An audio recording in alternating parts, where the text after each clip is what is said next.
So hey guys, welcome back to another episode of Wood Heat Wednesday. This week I wanted to share some ideas on how you can make your wood pile go a little bit further. Whether you're limited on space or just looking to stretch things out a little bit further. Let's dive into how we can save ourselves some time, energy, and money.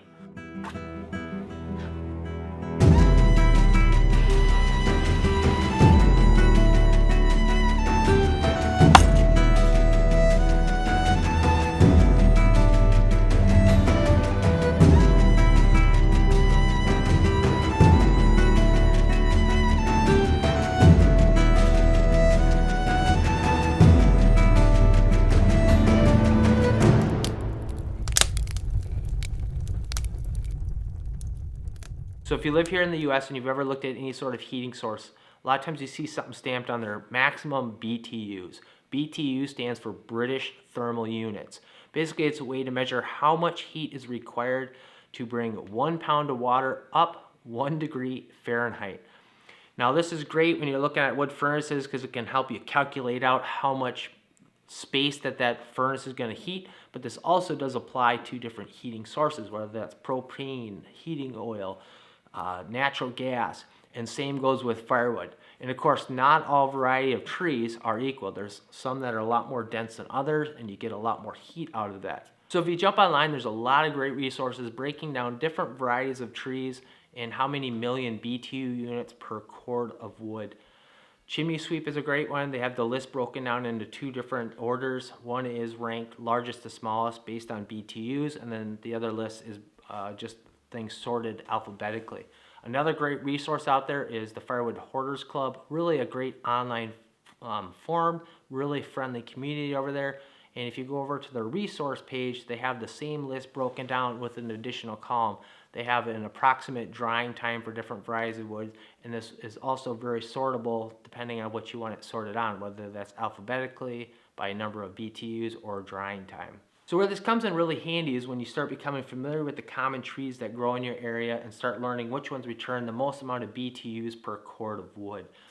Say you're out one afternoon, you got an hour to get stuff cut, you got 2 trees laying there, which one's going to offer the most amount of BTUs back to you? If you have very limited space, of course, then you could just try to focus all your energy on the maximum number of BTUs, varieties of wood to get into your piles. So just as an example, if we take a look at white oak, you can see there's 24.2 million BTUs per cord of wood versus a red oak, which comes in around 22.1 million BTUs. So one other note, or something to keep in the back of your mind, is every variety has different characteristics. I find certain varieties of trees a little bit easier to light than others. For example, I find ash, which is a very nice hardwood, a lot easier to light than oak. So just something to think about as you're filling those piles as well.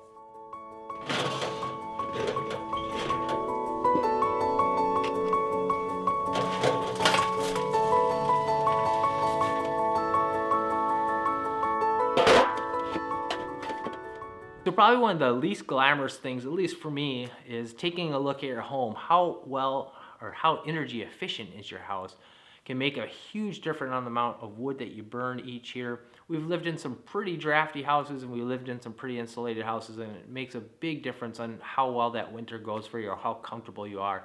Spend some time going around, caulking things up, replacing door seals, stuffing some extra insulation in different places. You can bring professionals in that can help you identify different weak areas, and going through and addressing these things, you create a much more stable environment in your house, so you're not end up with drafty places, and you just have a much more consistent, enjoyable heat throughout that house.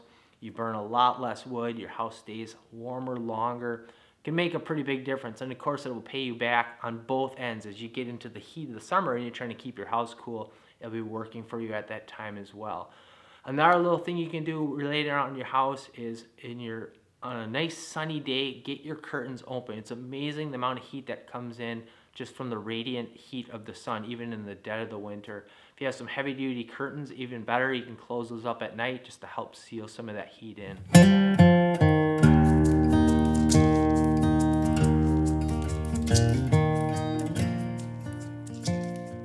So I'm a huge advocate for burning dry wood for several different reasons. One, you have easier to start fires, and you're not wasting a lot of energy trying to burn off excess moisture.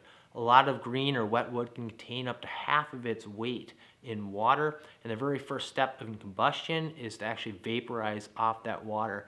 When you're doing that, all that energy is being wasted to drive off that water. It's a lot harder to keep your stovepipe and chimney in the ideal burning temperatures, therefore creating a lot more creosote in your chimney, and then also putting you at a risk or higher risk of having a chimney fire. So just taking a little time, let your wood season for a full year can play a big difference on the amount of wood that you actually consume each year. You have a safer burning fire, you have warmer fires, and really can just make for a much more pleasant experience. One tool I definitely recommend when dealing with firewood is a moisture meter. It's something that will pay you back tenfold. They're relatively inexpensive and can be really helpful if you're someone that goes out and purchases wood. Since you don't know how long that wood's truly been sitting around, and having a moisture meter, you can check to see actually how dry that wood is. Ideally, you're looking for something 20% moisture or less. And the nice part about one of these tools is you can pull a log off the truck long before money's ever exchanged or the wood's dumped on the ground. Test to make sure it's actually dry. If it's not, you can send them on their way. There's probably nothing worse than going to load your stove up and all of a sudden they find that you got a bunch of water boiling out off the ends of it because it's so wet. I would put a link down in the description below if you have any interest in the moisture meter that I use. I really like the general ones. They're relatively inexpensive. They have replaceable prongs on there, and they also have a calibration function just so you know that that meter is testing out accurately. I use it all the time, just testing on different ways of stacking wood, and find it to be a very valuable tool. If you're someone that's new to running a stove or just got a new make and model put into your place, really pay close attention to how much wood you're loading in that stove, what type of wood and what kind of temperature swings. Try to really shorten your learning curve with that particular stove. Every stove's different and puts out or has a different return.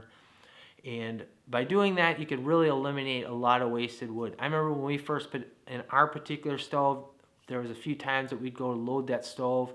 We'd end up putting a little bit too much. The house would get too hot. Next thing you know, we had windows and doors open. So really paying close attention to that. Try to shorten your learning curve with that particular stove and reduce any of that wasted wood. Another little quick tip to go along with that. When you're out splitting your firewood, make sure you mix up the sizes of your splits. Sometimes those bigger ones are really great for those really cold days, or maybe you need a longer burn like an overnight fire, but then having some smaller stuff on hand is really useful in the days where the temperatures just aren't quite as cold and you just need to bring the temperature up in the house just a little bit. So I know this is not always the case, but a lot of times when people are limited on the space of storing their wood, it's more in a particular area and not necessarily on the height. So obviously the higher you can stack your wood, the more wood you can get in for the year. And really it comes down to how do you get that pile nice and stable. One thing that I have found that's been very helpful is a lot of times I stack my firewood 2 rows deep, and then I stagger a couple branches going across the 2 rows to really help stabilize things up. I can stack it well over my head. I stand at 6'1" and have no problems. I mean, even with the wood piles kind of shifting and drying out over 3+ years, those things still stand up pretty nice and straight. So last thing I want to touch on is wood stoves. Obviously technology has advanced. Stoves have gotten a lot more efficient. You're seeing kind of secondary burns in stoves, sometimes even triple burns, really burning all that smoke and really maximizing the amount of heat that comes out of that stove. Fireplaces come in probably the bottom of the barrel. A lot of times they're actually sometimes even in the negative range because when they're not being used, a lot of that heat's going up the chimney. But a lot of fireplaces come in around the 12 to 15% efficiency. So just by going to an insert will have a tremendous impact on how comfortable your house is. Sort of the 70s style technology stoves came in around 40 to 50% efficiency on average. And then a lot of the newer EPA certified stoves today, you're seeing somewhere around a 70 to 80% efficiency. A while back, I made a video. This is quite a while ago. It's kind of an embarrassing video to go back and look at now, but I did a video breaking down how much firewood you would need each winter based off your previous heating in the past, whether that was with propane, natural gas, and a way to kind of calculate that out utilizing BTUs. In that video, I kind of broke down, just as an example, 92 million BTU per winter. That's kind of what we use on average. And then breaking that down by different stoves efficiency. So a stove coming in around a 50% efficiency, we would have to burn 9.38 cords of wood with a 19 million BTU, something like a black cherry type wood. And by going to an 80% efficiency stove, that dropped down to 6. So a 3-cord difference just from going to 50% efficiency to an 80%. So hopefully some of these tips can help you out, extend your wood pile a little bit longer, really maximize and get the most out of your wood stove during the winter.